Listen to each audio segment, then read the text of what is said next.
इस लेसन में हम जिस टेक्निक का जिक्र करेंगे वो है फाइंड योर फोकस। अच्छा, बेसिकली जी हम करते क्या हैं, अगर हमने एक इंटरेस्टिंग लेआउट क्रिएट करनी है तो उसके लिए एक आसान टिप या एक आसान टेक्निक ये है कि हम अपने डिज़ाइन के अंदर एक ख़ास फोकल एरिया जो है उसको क्रिएट करें।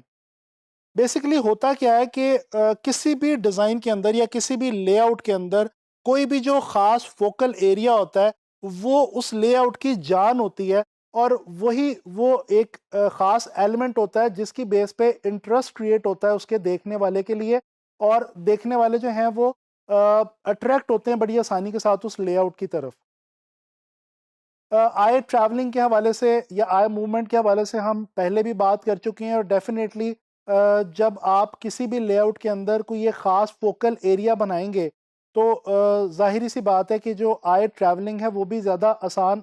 हो जाएगी, और आप बड़ी आसानी से बीइंग डिज़ाइनर कंट्रोल कर सकते हैं आई मूवमेंट को। देखिए, मैं आप लोगों को यहाँ पे एक छोटी सी बात बताता चलूँ। लेआउट डिज़ाइन करते हुए आप अपने आप को बिल्कुल ऐसे ही तसव्वुर करें कि जैसे आप कोई मैजिशियन है और आप जादू करके दिखाने वाले हैं, और ये जादू जो आप करने वाले हैं ये आप करेंगे इन्हीं टेक्निक्स की मदद से। और आप बेसिकली इन टेक्निक्स को फॉलो करते हुए देखने वाले की जो आंख है या उसका जो ध्यान है उसको पहले से ही प्री प्लान करके रख सकते हैं कि जो देखने वाला है वो कैसे आपके डिज़ाइन को या आपकी लेआउट को जो है वो ऑब्जर्व करेगा, उसको देखेगा।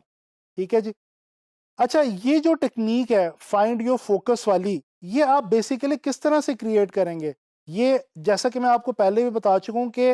प्रिंसिपल ऑफ डिज़ाइन की मदद से, यानी कि स्केल, इसके अलावा कंट्रास्ट या इसके अलावा एम्फोसिस जैसे जो प्रिंसिपल्स हैं उनको अप्लाई करते हुए आप अपने डिज़ाइन में कोई एक ख़ास फोकल एरिया जो है वो क्रिएट कर सकते हैं, जिसकी मदद से आपकी लेआउट जो है वो बहुत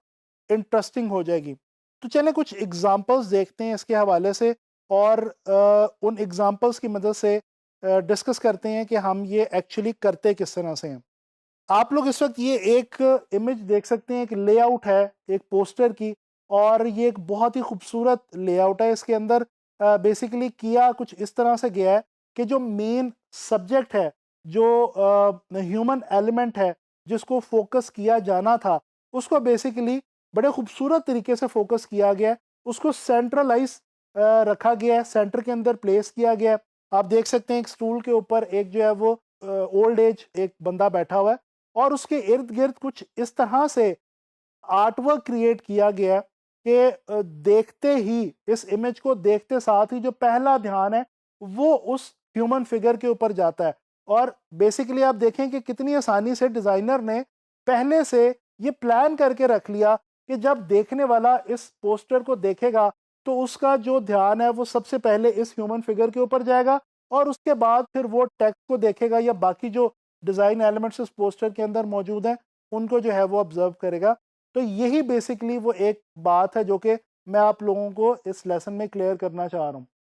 अच्छा जी, इसके अलावा ये जैज़ कॉन्सर्ट के हवाले से एक और लेआउट है, इसको भी हम ज़रा ऑब्जर्व करने की कोशिश करते हैं। आप देखें कि सेंटर के अंदर एक सर्कुलर शेप क्रिएट की गई है, और उसके अंदर जो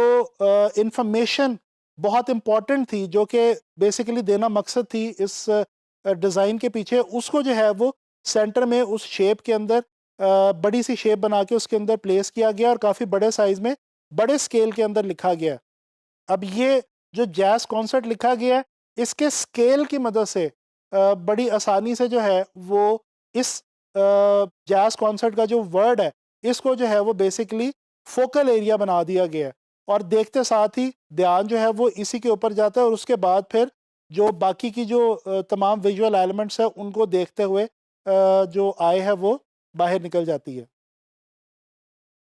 अच्छा जी, एक और एग्जांपल हम देखेंगे। यहाँ पे ये रोमियो एंड जूलियट के हवाले से एक पोस्टर है। इसकी लेआउट को भी अगर हम ज़रा थोड़ा-सा गौर से देखें तो इसमें पता चलता है कि जो एंड का जो एक सिंगल अल्फ़ाबेट है जो कि बेसिकली कनेक्शन शो करता है रोमियो और जूलियट के बीच में, वो जो एक स्टोरी है उसका जो रब्त बयान करता है, उसको एनलार्ज करके बड़े स्केल के अंदर यूज़ किया गया है सेंटर के अंदर, और उसके साथ डिफरेंट जो सिलोवेट्स हैं उनको जो है क्रिएट किया गया है, कंपोज किया गया है।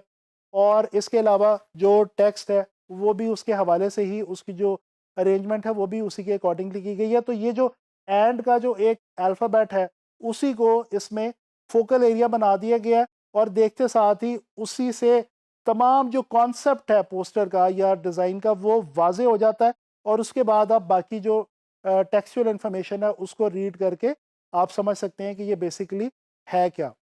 अच्छा जी, एक और लेआउट डिज़ाइन ये हम देखते हैं। ये भी एक बहुत ही इंटरेस्टिंग लेआउट जो कि आपके सामने इस वक्त मौजूद है। आप देख सकते हैं कि कुछ ख़ास शेप्स को कुछ कंट्रास्टी कलर्स के अंदर यूज़ किया गया है, और इसमें कलर्स के कंट्रास्ट की मदद से भी फोकल एरिया क्रिएट किया गया है, और शेप्स के स्केल की मदद से भी फोकल एरिया क्रिएट किया गया है। और उसके अलावा टेक्स्ट जो है वो उस फोकल एरिया के करीब या उसके इर्द गिर्द जो है वो बड़े खूबसूरत तरीके से प्लेस किया गया है, अरेंज किया गया है। तो इस विजुअल में भी आप देख सकते हैं कि फोकल एरिया को क्रिएट करके बड़ी आसानी से एक तो मैसेज भी जो है वो भी पता चल रहा है, ध्यान भी जो है वो भी बड़ा आसानी से जो है वो कंट्रोल किया जा सकता है। यानी कि आई मूवमेंट जो है वो कंट्रोल की गई है इस डिज़ाइन के अंदर बहुत खूबसूरती के साथ। तो ये कुछ एग्जांपल्स मैंने आप लोगों से शेयर किए, और इनके हवाले से मैंने आपको ये गाइड करना चाहा कि आप अपने डिज़ाइन के अंदर कितनी आसानी से जो